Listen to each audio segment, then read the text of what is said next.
Bonjour, on vous retrouve dans cette nouvelle vidéo pour vous monter des mouches noyées. Donc on va faire comme à l'habitude 5 modèles. Donc ça va toujours servir de base, vous pourrez les adapter en taille ou en couleur en fonction des milieux que vous pêcherez. Mais ce sera 5 très bonnes mouches et qui fonctionnent depuis très longtemps. Alors je vais commencer par des mouches qu'on appelle des sauteuses. Donc c'est les mouches qu'on met au-dessus du bas de ligne quand on pêche avec 2 ou 3 mouches. Et je terminerai avec des mouches de pointe qui seront des mouches plus lourdes sur lesquelles il y aura une bille. Et de nouveau, ce sera à vous de décider si vous mettez une bille ou pas. Ou peut-être sur des mouches que j'aurai montées où il n'y aura pas de bille, vous pourrez inversement en mettre et les retirer sur celles où j'ai mis des billes. Moi, je vais vous monter les mouches comme je les utiliserai moi-même, mais à vous de les adapter. On va commencer cette vidéo de montage par une peute. Donc c'est une mouche que vous connaissez certainement déjà. C'est une mouche sèche traditionnelle qui a certainement pris des milliers de poissons. Ici, on va la décliner en peute, donc en termes de taille et en conception du corps, on va un peu la modifier, mais ça restera une peute. C'est une mouche qui est très bonne en sauteuse. Alors pour réaliser ces mouches, on va utiliser un hameçon qui est le TE50 de chez Tunka. La particularité de cet hameçon, comparé par exemple au TE10 qu'on a pas mal utilisé préalablement, c'est que l'ouverture est un peu moins large et le fer est un peu plus fort, ce qui permet d'avoir une mouche qui va couler un petit peu plus parce que le fer sera plus épais, mais garder toujours un très bon piquant. Au niveau du reste des ingrédients, vous allez voir, c'est traditionnellement une peute. Donc pour ce faire, j'utilise une soie de montage noire en taille 6-0. Et je vais venir placer un morceau de fil de cuivre de taille médium en couleur cuivre. Une fois que le sous-corps est réalisé, je vais venir chercher du dubbing. Alors c'est un dubbing qu'on appelle le UV Nice Dub. C'est un dubbing que j'utilise beaucoup. Et la couleur, c'est une couleur qu'on appelle Killer Buck. Je vais faire un corps assez fin avec ce dubbing.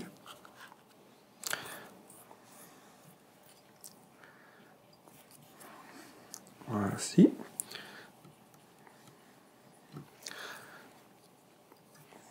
Et avant de cercler mon fil de cuivre, je vais l'ébouriffer. Le but d'ébouriffer comme ça les mouches, c'est de leur donner beaucoup plus de volume dans l'eau et de vie. Maintenant, je vais cercler la mouche. Voilà. Où je viens attacher le cuivre. Et je vais repasser encore une seconde fois un peu de velcro sur ma mouche pour vraiment lui donner plus de vie dans l'eau. Une fois que ça c'est réalisé, je vais venir faire le hacle de ma mouche. Donc je vais utiliser du flanc de canne. Alors je vais spécialement prendre une plume de couleur claire. Si vous adaptez par exemple la mouche avec un corps plus foncé, traditionnellement c'est un corps jaune. Moi ici pour la vidéo je préfère en couleur Killer Buck, enfin en dubbing de couleur Killer Buck, mais si vous préférez le faire en jaune, en brun ou en olive, libre à vous de choisir la couleur de votre corps. Bien évidemment, adaptez la couleur du hacle que vous mettez sur votre mouche. Donc moi, comme le corps est assez clair, j'ai pris une plume plus claire. Et donc je vais venir réaliser mon hacle.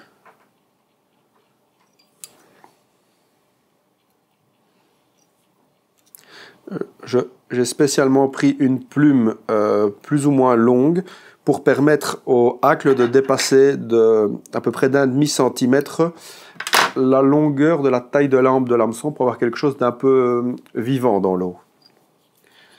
Et une fois que c'est réalisé, je viens faire mon nœud final à ma mouche.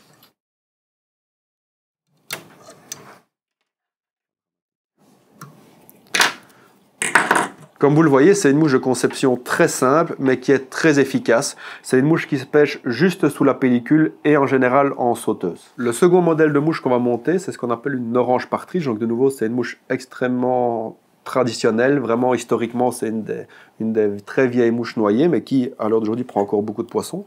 On a changé d'hameçon, comme vous le voyez, ici c'est un hameçon courbe, donc c'est un TE100 en taille 10. Alors c'est une mouche qui fonctionne également très bien jusqu'en taille 16 et qui en l'occurrence est une très bonne noyée à ombre, mais naturellement dans des beaucoup plus petites tailles que le taille 10, principalement entre 14 et 16. Donc la couleur de la soie floss qu'on a utilisée, donc c'est un Globe-Rite. La couleur c'est Fluo Fire Orange, et de tous les essais de couleurs que j'ai fait, c'était vraiment la couleur qui ressortait de l'eau comme étant la plus efficace. Donc je vais faire un corps simplement en soie en Globe-Rite, en faisant un aller-retour de cette couleur Fluo Fire Orange. Donc très simplement comme ceci. Je vais juste venir faire une clé pour finir le corps. Je vais en faire une seconde par acquis de conscience. Donc vous allez voir, c'est vraiment une mouche très très simple. Et puis à l'aide de ma soie de montage noire, je vais venir poser un hacle de perdrix. Alors c'est de la perdrix de couleur grise. Savoir que sur la perdrix, il y en a principalement en naturel deux couleurs, il y a du brun et du gris. Mais cette mouche est montée à l'aide de perdrix grise. Et je vais faire quelques tours de hacle.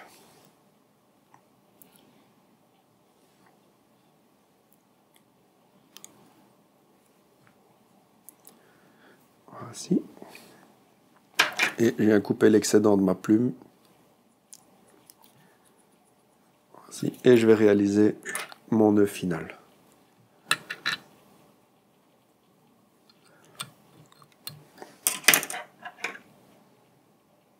De nouveau, c'est une mouche de conception très simple. Donc en sauteuse, c'est les deux principales que j'utilise. Donc à savoir qu'il y a la peute et l'orange partridge. Donc il y en a une qui est naturelle. Donc la peute, elle est beaucoup plus neutre en termes d'aspect dans l'eau. Et il y a l'orange partridge, donc qui est de couleur orange et qui renvoie très fortement les UV. Donc en fonction de l'humeur du poisson, vous choisissez soit une mouche neutre ou une mouche beaucoup plus clinquante. Une question qui nous est très régulièrement posée dans les commentaires des vidéos, c'est où trouver nos matériaux de montage. Alors en fait, nous sommes un grossiste, donc c'est-à-dire que nous livrons les magasins et les sites internet. Donc sur notre site qui est www.flysen.be, il y a une carte de tous nos revendeurs, que ce soit boutique physique ou site internet, chez qui vous pouvez trouver nos produits. Et en plus, dans la description de la vidéo, il y aura le lien qui vous renvoie directement sur cette carte. Le troisième modèle de mouche qu'on va monter, c'est ce qu'on appelle une marsh brown. Donc c'est vraiment la mouche de début de saison, la brune de mars si on traduit littéralement de l'anglais. Pour ce faire, donc je reviens sur un hameçon, le TE50 en taille 10. Et à l'aide de ma soie de montage en 6-0 noir, je vais venir réaliser un sous-corps. Et une fois que j'arrive à peu près à la moitié de ma mouche, je vais déjà venir poser les cercles. Donc les cercles, je les fais avec de la perdrix brune. Mais à savoir que celle-ci, c'est la perdrix qui est colorée brune. Ce n'est pas de la perdrix naturelle brune, elle est simplement colorée. Voilà. Et je vais également poser un brin donc, que je vais doubler de soie de montage jaune. Donc c'est de la Uni en 6-0 qui me servira de cerclage. Donc ça, voilà, ça c'est réalisé. Et le corps, je vais le faire avec le même dubbing que sur la première mouche, à savoir l'UV Nice Dup, mais cette fois-ci de couleur brune. C'est un dubbing que j'utilise beaucoup. J'utilise beaucoup parce que je l'aime beaucoup. Qui permet aussi bien de faire des sèches que des noyés, que des nymphes, que des streamers. C'est un dubbing très polyvalent, avec un peu de reflets brillants dedans, et qui donne de bons résultats au bord de l'eau. Donc le corps, comme sur la peute, je vais essayer de le faire assez fin. Comme vous le voyez, sur aucune des mouches, jusqu'à présent, j'ai mis de lestage. Mais comme je vous l'expliquais dans l'introduction, c'est vraiment à vous d'en ajouter ou pas, en fonction de vos besoins. Par exemple, celle-ci, en l'occurrence, qui sera une mouche, en théorie, qu'on placera entre la sauteuse et la mouche de pointe, vous pouvez décider ou pas d'y ajouter une bille. Le corps, je vais l'ébouriffer. Et ma soie de montage jaune, je vais venir la mettre dans ma pince à hacle et je vais la torsader, ce qui va me permettre d'avoir un brin jaune plus épais. Et ça va servir pour mon cerclage.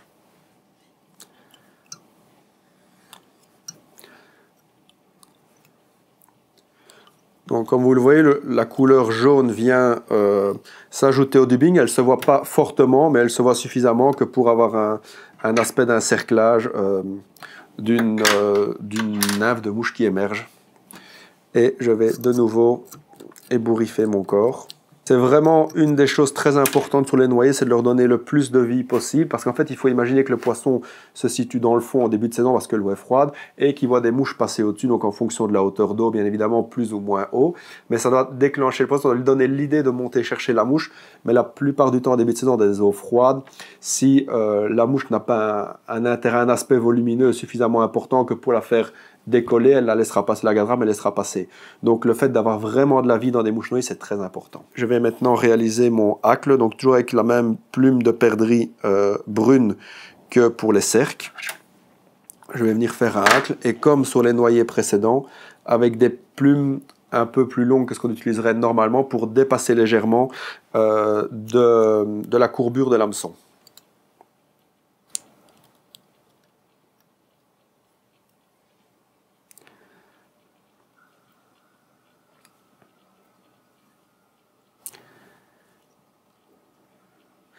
L'intérêt de ces plumes de perdrix, c'est qu'en fait, elles sont très souples et qu'elles ont une pigmentation, donc c'est-à-dire qu'elles ont plein de petits points noirs qui leur donnent un aspect très réaliste. Donc voilà, ici j'ai réalisé mon nœud final. C'est vraiment une mouche que vous devez monter, donc comme je l'ai monté ici sans plomb, éventuellement avec un peu de plomb dans le corps, ou avec une bille. Traditionnellement, on mettrait une bille de couleur cuivre, mais si vous voulez quelque chose de plus clinquant, vous pouvez éventuellement mettre une bille fluo qui donnera encore un spot lumineux plus important. Les deux modèles suivants qu'on va monter, c'est des mouches de pointe, en tout cas que moi je vais monter comme des mouches de pointe. Donc il y aura une bille dessus qui est une bille en laiton. À vous de voir si vous mettez du laiton, si vous mettez du tungstène, si vous ne mettez pas de bille, si vous mettez du plomb. Ça c'est vraiment à vous d'adapter le lestage par rapport à la manière dont vous voulez que vos mouches pêchent. Mais en tout cas moi personnellement le laiton ça me convient bien. Donc j'ai une bille de 2.8 en laiton de couleur argentée. Et donc c'est toujours monté sur mon TE50 en taille 10. Donc de nouveau au niveau des mouches de pointe, on aura une mouche neutre avec un tag rouge dessus, puis une mouche qui sera simplement naturelle. Et ce sera de nouveau à vous d'adapter les signaux que vous voulez mettre sur votre mouche. Donc je viens caler ma bille avec ma soie de montage. Et je viens mettre un point de colle. Une fois que c'est fait, je vais réaliser le tag de ma mouche. Je vais utiliser donc le même Globe Ride que celui que j'ai utilisé pour l'orange partridge, mais en couleur fluo red. L'autre était en fluo fire orange, ici c'est un fluo red. Et donc, je viens le poser. Et je vais également venir mettre un morceau de fil de cuivre. Donc ici c'est du UTC de couleur silver pour être assorti à la bille, et de taille médium. Donc une fois que ça c'est réalisé, je vais venir faire le corps. Donc c'est un UV Niced Up également de couleur noire. Donc le corps de cette mouche, je vais essayer de le faire un tout petit peu plus épais que sur les mouches précédentes. Et donc je viens réaliser le corps.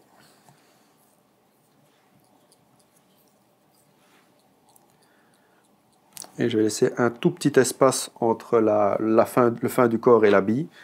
Et de nouveau, je vais venir ébouriffer tout ça. Alors maintenant, chose importante, je vais venir poser un hacle de poule de couleur noire. Vous pouvez également le faire en couleur roux. Les deux couleurs fonctionnent très bien. Moi ici, je le fais en noir, donc je vais l'attacher par la pointe. Donc je vais couper l'excédent. Et je viens disposer la plume comme ceci, et je vais venir tourner mon hacle donc de l'avant de la mouche vers l'arrière. Ça permet, en montant la mouche comme cela, d'avoir une plume dont les fibres se disposent toutes bien vers l'arrière de la mouche. Alors, et je vais venir fixer ma plume à l'aide de mon fil de cuivre. Donc je vais réaliser 2 tours pour que la plume soit bien fixée. Et je vais simplement la casser comme vous voyez. Et donc maintenant je vais devoir venir cercler ma mouche. Alors ça c'est l'opération qui est un petit peu plus compliquée dans le montage, dans la mesure où il faut essayer de passer entre les fibres du hacle pour ne pas les écraser. Donc il faut constamment les remettre en place pour bien passer au milieu de tout. Sinon, simplement, vous aurez une mouche où les fibres seront toutes écrasées, ce ne sera pas esthétique. Et en même temps, ce ne sera pas vivant dans l'eau. Et je vais rabattre tout vers l'arrière. Et en plus de ça, à l'aide d'une seconde plume, je vais revenir mettre un peu plus de volume au niveau de la tête. Donc ici, je vais couper la plume un peu plus loin, parce que mon souhait, c'est d'avoir uniquement des fibres plus longues.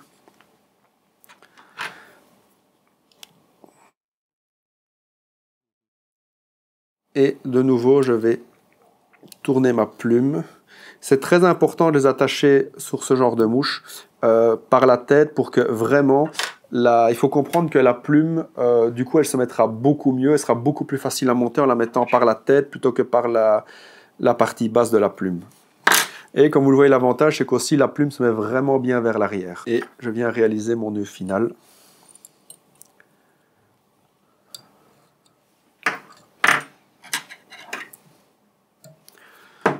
Et je remets tout en place. Donc c'est vraiment une mouche qui est pour moi une des meilleures mouches noyées que je connaisse. C'est simplement une adaptation de la bien connue Red Tag. Donc on est vraiment resté au niveau des mouches sur des montages extrêmement traditionnels, mais qui prennent du poisson et qui fonctionnent depuis longtemps. Donc il n'y a pas de grande raison de révolutionner la mouche noyée puisque ces simples montages de base sont très efficaces. Le dernier modèle de mouche qu'on va monter, donc ce sera la mouche de pointe également montée avec une bille. Cette fois-ci elle est de couleur cuivre, toujours en taille 2.8.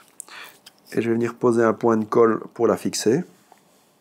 Je vais déjà venir attacher les cercles. Donc les cercles, c'est très simple, c'est du faisan naturel. Donc je vais prendre 6 ou 7 fibres. Ceci, que je vais venir attacher. Donc la longueur des cercles sera à peu près un peu plus d'1 centimètre. Et je vais directement mettre un morceau de fil de cuivre. Donc c'est du uni de couleur cuivre en taille small. Pour le corps, je vais prendre un dubbing qui est donc un dubbing de lièvre de couleur olive. Donc le nom exact c'est le RR Plus Olive. Donc c'est un dubbing qui est plus fin que le précédent, qui permet de nettement plus serrer le dubbing sur la soie de montage. Et la gamme de couleurs n'est pas la même. C'est principalement des couleurs plus naturelles. C'est un très bon dubbing également pour monter des mouches sèches. Donc comme vous le voyez, si mon dubbing il est relativement serré, le but c'est de faire un corps de couleur olive assez fin.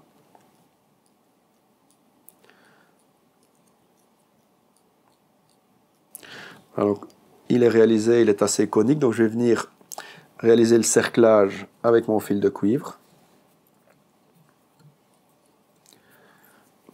Et ici cette mouche je ne vais pas l'ébouriffer, parce que vraiment le but c'est d'avoir un corps olive et filiforme. Et je vais venir réaliser un hacle à l'aide de dubbing de lièvre que j'ai prélevé sur un masque. Donc pour le faire, il va me falloir plusieurs petits outils. Donc déjà un ciseau pour venir prélever les poils qu'il me faut. Au niveau du masque, je vais prendre donc l'extrémité, que ce soit gauche ou droite, parce que comme vous le voyez, les poils sur les côtés sont plus clairs que sur le centre. Et donc moi ce que je souhaite, c'est ces poils ici un peu plus clairs. Donc quand vous les prenez, il faut venir chercher une bonne pincée et couper au ras de la touffe de poils que vous prenez. Donc vous allez voir que vous avez pas mal de bourre avec, c'est normal. Donc je vais essayer de retirer à l'aide de la petite brosse. Donc comme vous voyez, j'ai utilisé pas mal de fois cet outil qui me permet d'ébouriffer mon dubbing. Et de l'autre côté, il y a un petit peigne. Et ce peigne me permet de venir retirer la bourre de mon dubbing. Donc c'est un outil vraiment pratique. Parce qu'avec un seul outil, je fais deux choses à la fois. Alors, je vais retirer les quelques poils plus longs. Et cette touffe de poils, je vais la mettre dans une petite pince à dubbing, qui sert également pour faire... Enfin, en fait, c'est pas que pour faire du dubbing, c'est pour faire tout ce qu'on appelle des faux hacles. Donc, normalement, un hacle, c'est fait avec une plume de coq ou de poule, ou peu importe, une plume en général. Ici, c'est un faux hacle, c'est parce qu'on va le twister dans une soie de montage. Et donc, cette pince sert à faire tout ce qu'on appelle les faux hacles. Donc je vais couper pour avoir la longueur souhaitée. À l'aide d'une aiguille, je vais venir fendre ma soie de montage en deux. Donc pour ça, il faut d'abord l'aplatir à l'aide de son ongle. Et simplement avec une aiguille, je vais la percer en deux, comme ceci. Et je viens mettre mes poils de lièvre et je vais, autant que possible, les mettre à ras de mon dubbing loop.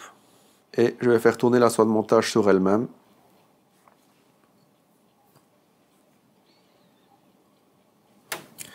Voilà, donc comme vous le voyez, vous avez un beau brush de dubbing. Et je vais venir le mettre sur ma mouche. Comme ceci. Et je viens réaliser mon nœud final.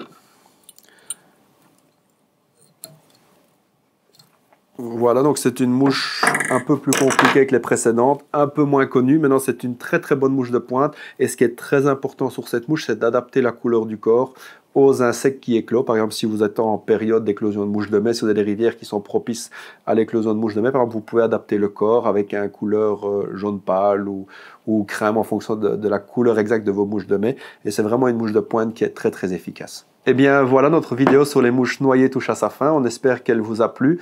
Comme toujours, on essaye de vous donner des mouches d'ensemble qui fonctionnent à peu près partout, mais c'est toujours très important de les adapter à ce que vous ferez vous. On vous dit à bientôt pour de prochaines vidéos. On essaiera de vous retrouver au bord de l'eau dès que les conditions, en tout cas, seront correctes. Un des thèmes des vidéos à suivre, ce sera la mouche noyée. On utilisera ces modèles de mouches. Donc, dès que les eaux sont bonnes, on vous retrouve au bord de l'eau. À bientôt.